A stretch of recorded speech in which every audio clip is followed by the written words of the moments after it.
You know, sometimes in the wild, some animals, they abandon their offspring. So there was this mother lion who abandoned her cub for whatever reason. And one day, there was a very old sheep. He's the leader of the tribe of sheep. He's moving through the forest. He sees this young lion cub that has been abandoned. So some compassion arises in his heart. I don't want to just leave this cub here. Let me take it in. Maybe this cub will be accepted by the community. So he takes the cub, introduces it to the sheep. They all agree, okay, fine, we will take care of the young lion. So now the lion, for years, he's raised to be just like a sheep. He's thinking like a sheep, he's eating like a sheep, he's making sounds like a sheep, he's doing everything like a sheep. Several years later, a wild lion, the king of the jungle, is traveling through the forest. He's getting ready for his meal to attack the small tribe of sheep. But amongst these sheep, he notices there's a lion there. He's very confused. I'm the king of the jungle. There's another king of the jungle here. But what's he doing amongst all these sheep? So he attacks the tribe of sheep. They all scatter in a million different directions. But that one cub, he's shivering in the corner. He's very confused. He said, "What are you doing here?"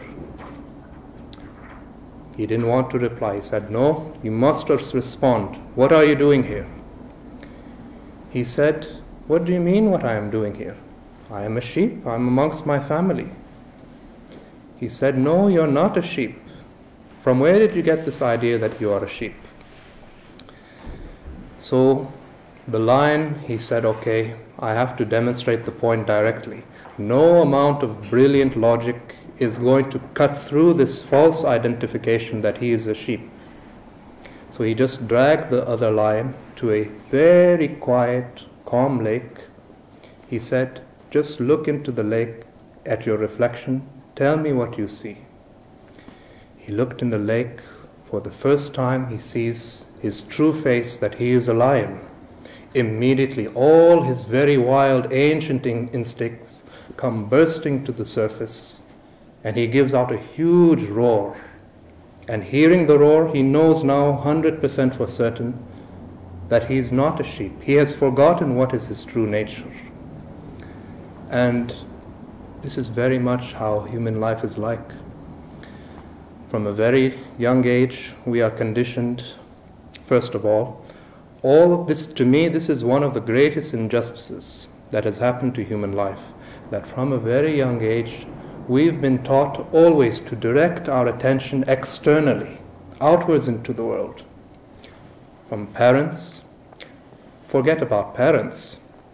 The way that your mind and senses have been designed is they are designed for survival. Now, what does survival mean? Survival basically means all your attention must be focused on the external. Otherwise, you will not be capable of surviving in the body.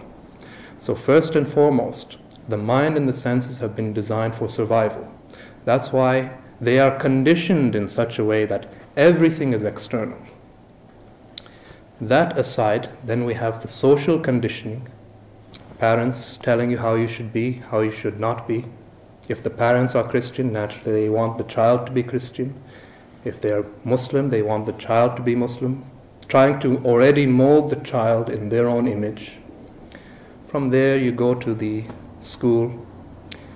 It's not really about true education, just filling the mind with more and more knowledge so that you can have a profession in the workplace. That cannot be true education, because true education has to do with self-knowledge, coming to know oneself. First, develop the faculties of your own mind, your own intelligence, your own concentration, and then you will have effective instruments then to gather knowledge. But already from the very beginning, like in the classroom, the teacher tells you, concentrate. but he doesn't tell you what is concentration. He doesn't tell you what is it about the mind which is hindering your attention. Because, as I've said, our conditioning is such that all our attention has become externalized. You enter into the workplace, again, same story, just a means to make a living. So it seems, if you look in all corners of the society, this quality has been lacked, that how to direct your attention inwardly to come to a deeper understanding of your own being. What is the mechanism of your own mind? What is the mechanism of your own body? What are the karmas that the mind has gathered? You all have heard the word karma. I don't want you to have superstitious ideas about what is karma. The word karma, it literally means action. Just as the whole universe is working according to cause and effect, this mind is not an exception. This mind is also working according to cause and effect. So coming back to the karmas of your own mind, this is how we can understand it. All the impressions of past memories which are having an influence on your life in the present, that becomes your karma. So suppose somebody, he has had memories which have reinforced his desire for sex. If you gather enough of these impressions, it forms like a bundle. That's what we call habit. Now it becomes automatic. He naturally gravitates in that direction. It's not just about one experience. It's about a whole series of experiences. All the memories that we have in our mind are interconnected. They're not like separate islands working separately from the rest of the ocean.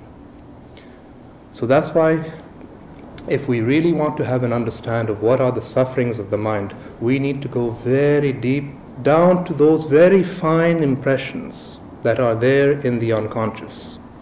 Now, once you dissolve these fine impressions that are there in the unconscious, then you are free from them, because you've cut through the root cause. So, all of our sufferings in life has a definite root cause. Now, if you don't address the root cause, you will just be dealing with the symptoms of a problem. So then it will be just like you cut the bark of the tree, but its roots are still grounded in the earth. Once again, the same branches and the same leaves start growing once again, because the root cause has not been addressed. Now we have to deal with the symptoms of our problems, but we need to understand something, that dealing with the symptoms of our problems only brings you temporary relief. It is not a permanent solution. Now a temporary solution is just a matter of convenience. It's just a convenience. Just any solution that gets you through the day. And it's very quick. And we live in a culture where we want a quick fix for all of our problems. But when it comes to finding a permanent solution for the problems of human suffering, the problem is now it's not a quick fix. It needs some amount of commitment, time, and discipline. And it's this kind of inward discipline which is lacking in human life, that all our attention has been externalized, but very little do we know about our own internal mechanism.